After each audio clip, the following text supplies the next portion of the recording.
इस आंदोलन को लगा के चलना कि सर्दी तक आंदोलन चलेगा। ये आपको हौसला 1 साल का रखना पड़ेगा।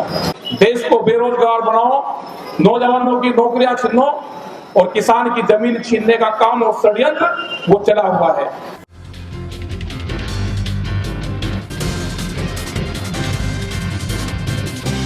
हेलो, नमस्कार। मैं आपके साथ सर्वेश कुमार। TRTI टीवी पर आपका स्वागत है। तो चलिए शुरू करते हैं। मेरे बड़े भाई राकेश टिकैत जी से एक बार तालियां बजाकर स्वागत करते। तालियां रुकनी नहीं चाहिए। हरियाणा नहीं, पूरे देश और यूपी नहीं, पूरे देश के अंदर जिन्होंने किसान कलम जगा दी, मेरे बड़े भाई राकेश टिकैत जी। किसान एकता, किसान एकता।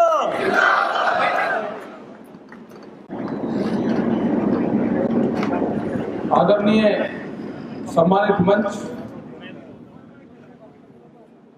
अध्यक्ष रुद्र सिंह मानसा जी, जो बहुत क्रांतिकारी आदमी, जब वहां पे मीटिंग हो तो कम बोलते हैं लेकिन बिल्कुल ठोक कर लाठी के दम पर। तो इनका भी अध्यक्ष जी का भी यहाँ पे मान सम्मान है। यहाँ पे आए, हमको रास्ते में मिले एक मीटिंग में, मौका जी चलो। सभी किसानों, नौजवान साथियों, मेरी माताएं, बहनें और पत्रकार बंधु, यहाँ पे विकास भाई है, बहुत मेहनती, गुरदीप जी है। यहाँ पे मान साहब है, जोगिंदर मान, जो बहुत क्रांतिकारी, इनके पिताजी, उनके साथ में काम करने का, घासीराम नैन जी के साथ में काम करने का मौका मिला। और 2-3 साल पहले जब एक्सपायर हुए, उससे 1 साल पहले वे घर पर गए मुजफ्फरनगर में। सर्दी के मौसम में हमने कहा जी गर्म पानी करवा देगा ना, ठंडे तक नहाएंगे, गर्म पानी करवा के कोई आंदोलन हो जाएगा। मतलब घर पे कोई आंदोलन नहीं था, एक मीटिंग में गए। मतलब बहुत कड़े आदमी, कड़क आदमी, बहुत आंदोलन उन्होंने। तो ये सारे साथी यहाँ पे हैं, संयुक्त मोर्चे की टीम यहाँ पे है। एक भाई और है, कौन सा? परसोत्तम और सारे हैं, जितने भी जिम्मेदार लोग हैं सब हैं यहाँ पे। युद्धवीर सिंह जी, बहुत जानकारी इन्होंने आप लोगों को दी। 10 महिलाएं हमारी बहनें यहाँ पे हैं। देखो, मुद्दा ये है कि जितने बड़े बड़े लंबे धरने चल रहे हैं, कोई एक आदमी अगर ये समझ ले कि मैं पैदल वहां से उतरकर मैं पूरे धरने पे को पैदल चल सकता हूं, उसमें मिलने का नहीं कि अब किसी से मिलने का, वो पैदल नहीं चल सकता। 22-22 किलोमीटर लंबे धरने हैं। वो टेंट उसके गिरवाने की जिम्मेदारी दे देगा, आप टेंट को गिर लो या अपने किसी लोग से मिल लो, वो ये काम नहीं कर सकता। और इन धरनों को बताया जाता है कि जी धरने उठ गए। दोपहर में सड़कों को दिखाया जाता है कि जी धरने उठ गए, क्योंकि कुछ चैनल इसी काम पे लगे हुए हैं। आप उन पे ना जाने की जरूरत है। उनपे हमने गांव के लोगों को बता दिया कि चैनल अगर आपके बारे में गलत चीज दिखावे तो उसको सही मानना, उसकी बात मत मानना। लड़ाई बहुत बड़े व्यापारी से है, उसने चैनलों को भी खरीद लिया। देश में व्यापार करना चाहता है रोटियों पे, भोजन पे। रोटियों को तिजोरी की वस्तु बनाना चाहता है, अनाज कोठी और तिजोरी में बंद करना चाहता है। भूख कितनी लगेगी उसके आधार पे कीमतें तय करना चाहता है। तो ये सरकार बड़े व्यापारियों की सरकार आ गई। अगर सरकार किसी पार्टी की होती तो समझौता हो जाता। पहले भी सरकारें रही हैं, जब भी आंदोलन हुए तो सरकारें बातें करती थी, लेकिन ये पहली सरकार देखी कि ये छोड़ दिया और एक आधे रास्ते अगर दिल्ली के खुले हुए थे वे भी रास्ते बंद कर दिए। तो ये सरकार नहीं हो सकती। ये व्यापारी हैं, पक्के व्यापारी हैं। बड़ी बड़ी कंपनियां सरकारों के बीच में घुस गई। ये लुटेरे हैं, देश को लूटने आए हैं। और देश को लूटने से बचाने के लिए, क्योंकि कर्मचारी नहीं आए, दूसरे और विभाग नहीं आए, दुकानदार नहीं आए, कर्मचारी पिटते रहे, दुकानदारों पर अत्याचार होता रहा। इनका रुख जब गांव की तरफ हो गया तो इनकी जो लगाम है वो गांव के लोगों ने, किसानों ने इनकी लगाम थामी। इनका मुकाबला करना पड़ेगा डट के। अभी आंदोलन कितना लंबा चलेगा इसका वो भी कोई नहीं है कि कितना लंबा चले। इस आंदोलन को लगा के चलना कि सर्दी तक आंदोलन चलेगा। ये आपका गर्मी जागी, बरसात जागी, आगे सर्दी आएगी। और वो भी इस आधार पे कह रहे कि गांव के लोगों की एक कहावत है, जब मेले भरते थे बड़े बड़े मेले, वो पीछे वो जयपाल खड़ी है ना, गंगा जी पे, टिगरी पे, जयपाल को बोला अगर उसमें कोई रल जाता था तो ये कहते थे कि रला हुआ आदमी जो बच्चा रल गया वो अगले साल मेले में जरूर आएगा। तो सरकार सर्दी में रली तो अगले साल सरकार सर्दी में ही मिलेगी। ये कहावत जो बुजुर्गों ने कही है वो झूठी नहीं हो सकती। आपको हौसला 1 साल का रखना पड़ेगा, लंबा भी चल सके, लेकिन आपको तैयारी 1 साल की रखनी पड़ेगी। इन्हीं टेंटों में आपको लौटना पड़ेगा, अपने कूलर की व्यवस्था करनी पड़ेगी। बरसात आएगी तो बरसात की व्यवस्था होगी, आगे फिर सर्दी आएगी। जो 40 लोग हैं हमारे, उनसे अलग भी बहुत लोग हैं,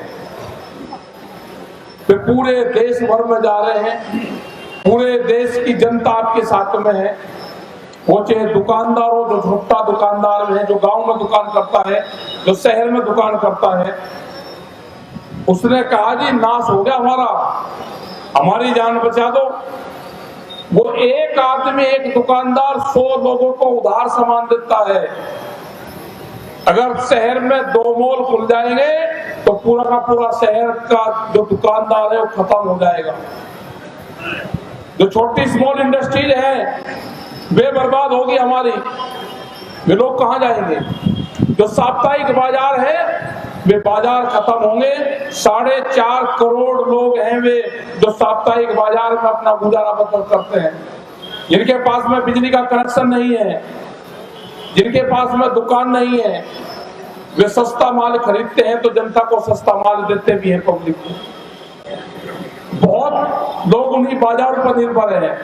बड़ी कंपनियों की नजर उन्हीं बाजारों पर है कि जो खुदरा व्यापार है इस पे कब्जा करो, देश को बेरोजगार बनाओ, नौजवानों की नौकरियां छीनो और किसान की जमीन छीनने का काम और षड्यंत्र वो चला हुआ है। हमारे कई सवाल थे भारत सरकार से। एमएसपी, मिनिमम सपोर्ट प्राइस, वो देने को तैयार नहीं है अभी सरकार। उसने कहा कि कंपनियों को बड़ा नुकसान हो जाएगा अगर हमने खोल दिया, उनको महंगे में खरीदना पड़ेगा। हमारे लोगों ने कहा भाई महंगे खरीदना पड़ेगा तो हमारा जो डिफरेंस है वो सरकार दे दे। भाई आप उसका कानून बना दो, या तो सरकार खरीदे। सरकार नहीं खरीदती तो कोई व्यापारी, कोई कंपनी खरीदती है तो उसको खरीदे दे। अगर उनकी ज्यादा चिंता है तो डिफरेंस आप सरकार उसको वहन कर ले, लेकिन अभी किसी चीज पे तैयार नहीं है। ये लड़ाई लंबी चलनी पड़ेगी।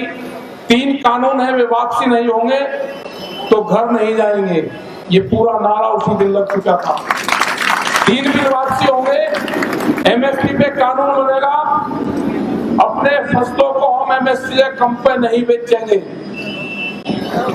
ये हो गया है तय कुछ जगह। आगरे के अंदर अभी 3 दिन पहले एक किसान गेहूं की फसल लेकर गया, उसका रेट लगाया 1600 रुपया क्विंटल।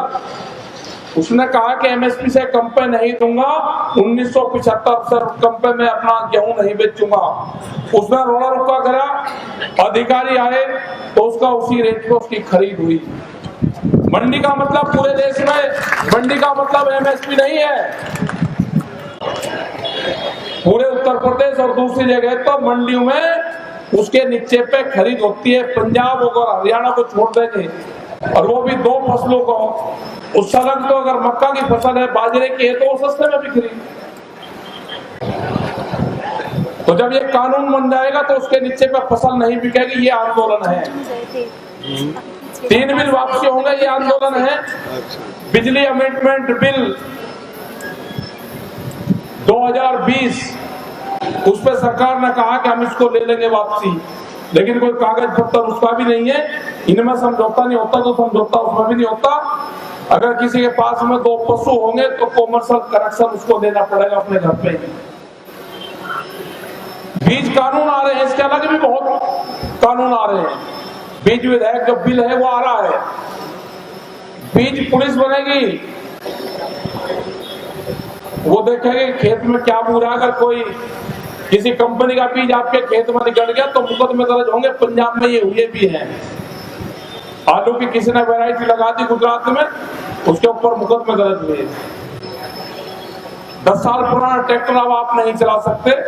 ये देश में कानून आ गया है, एनजीटी का कानून है ये, कि 10 साल पुराना पंपिंग सेट, गाड़ी और ट्रैक्टर अब आप नहीं चला सकते। आप इल्लीगल रूप से उसको चला रहे हैं, आप उसको बेच नहीं सकते। उससे कोई एक्सीडेंट कोई हो जाए तो उसका इंश्योरेंस नहीं है। तो कितने लोग होंगे कि 10 साल में ट्रैक्टर बदल देंगे। तो ये जो सारे कानून आ रहे हैं, ये खेती को छीनने के कानून है। आपकी जमीनों पे उनकी नजरें हैं। या आपको भाव ना दे, इस तरह के कानून लगाते कि किसान अपनी खेती बाड़ी छोड़कर ये कंपनी को देते हैं।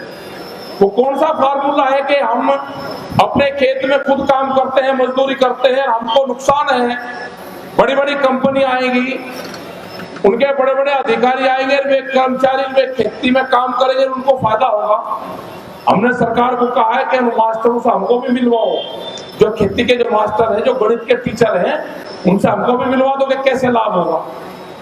बहुत लोग कहते हैं जी कानून से लाभ बहुत होगा। भाई कौन आदमी है वे, हमको भी मिलवा दो, जो टेक्नोलॉजी हम भी उसकी जानकारी कर लेंगे। अभी लड़ाई लंबी होगी, सवाल बहुत हैं। सरकार मिल नहीं रही। सरकार पिछले 1.5 महीने से गायब है। सरकार दिल्ली छोड़कर कहीं भागी। और ये पता चला कि जब गदड़ के दिन आते हैं, वो खेत छोड़ के गांव की तरफ को जाता है। सरकार भी दिल्ली छोड़ के गांव की तरफ को जा रही। गांव वाले लाठी लेकर बैठे, न सरकार दिल्ली में है, न सरकार गांव में है। सरकार कहाँ गई? सरकार गई है बंगाल। बंगाल में भी हमारे लोग जा रहे हैं, जी जा रहे हैं अपना लठोड़ा लेकर बंगाल में भी जाएंगे। सरकार को बंगाल से भी जाएंगे, उनको जाना पड़ेगा बंगाल से भी। पूरे देश में जाएंगे, 40 के 40 लोग जाएंगे। इनके साथ में हिंदुस्तान भर के और लोग जाएंगे, अपनी बात बताएंगे कि फसलों के रेट नहीं मिल रहे, स्वामीनाथन वाली कमेटी की रिपोर्ट लागू नहीं हुई, देश को लूटने आगे, देश में लुटेरे आगे हैं। इन लुटेरों को भगाना पड़ेगा। और भगाने का जो तरीका है वो सब आप लोग जानते हैं कि जब लुटेरा घर में आता है, जब चोरी करने आता है, तो पाठ पढ़ने से नहीं हो जाएगा, वो लठोरी से जाएगा, लठोरी से उससे जाएगा वो।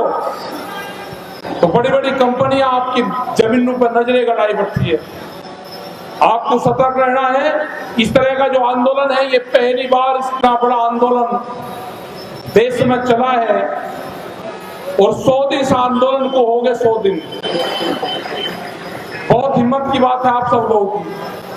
गेहूं कटाई का टाइम आएगा, उस टाइम पे कमेटी अपने गांव में बना लेना कि जो किसान यहाँ पे रहेगा उसके खेत का नुकसान ना हो। ये कमेटी आपको बनानी पड़ेगी। सरकार तलाश में है कि किसान गेहूं काटते अपने खेत में जरूर जाएगा। आपकी सबकी जिम्मेदारी बनती है कि जो लोग यहाँ पे हैं उनके खेत की कटाई होती रहे, आंदोलन भी चलता रहे, और ये देश में मीटिंग भी चलती रहे। फैसला एक दिन वो होगा कि फैसला आपके पक्ष में आएगा, किसान की जीत होगी और सम्मान के साथ में किसान अपने घरों को वापस जाएगा। सरकार को भी कहा है कि आपने जो गलती और जो पाप करा है, आपने जो सरदार कौम के साथ में जो गद्दारी करी है, आपको माफीनामा है कि आपको अमृतसर के गुरुद्वारों में, गुरु घर में आपको जाना होगा, माथा टेकना पड़ेगा आपको।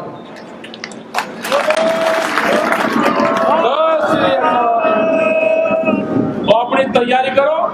और यहाँ पे जितने भी हमारे संयुक्त मोर्चे के लोग हैं, इस आंदोलन को, इस मंच को बढ़िया तरीके से आप चला रहे हो। पूरे आंदोलन, पूरे मंच आपके चले हुए। यहाँ हम भी दूसरी तीसरी बार यहाँ पे आते हैं, इतना लंबा मंच है, आ ही नहीं सकते यहाँ तक, घूम फिर कर आना पड़े। तो आएंगे, अभी आगे जाके एक दो जगह बैठेंगे, चाय पिएंगे। आपको धन्यवाद। जय हिंद, जय भारत, जय सिंह बॉर्डर, जय तिगरी बॉर्डर, जय ढाका बॉर्डर, जय गाजीपुर बॉर्डर। धन्यवाद। जय संयुक्त मोर्चा किसान आंदोलन जिंदाबाद। इसी के साथ अगर आप इस वीडियो को फेसबुक पर देख रहे हैं तो पेज को जरूर लाइक करें। अगर आप इस वीडियो को यूट्यूब पे देख रहे हैं तो हमारे इस चैनल को सब्सक्राइब करें। साथ ही लगे बेल आइकन को भी दबाएं ताकि हर नोटिफिकेशन आप तक जल्द से जल्द पहुंच सके। हमारे साथ जुड़े रहने के लिए आपका तहे दिल से धन्यवाद। Thank you.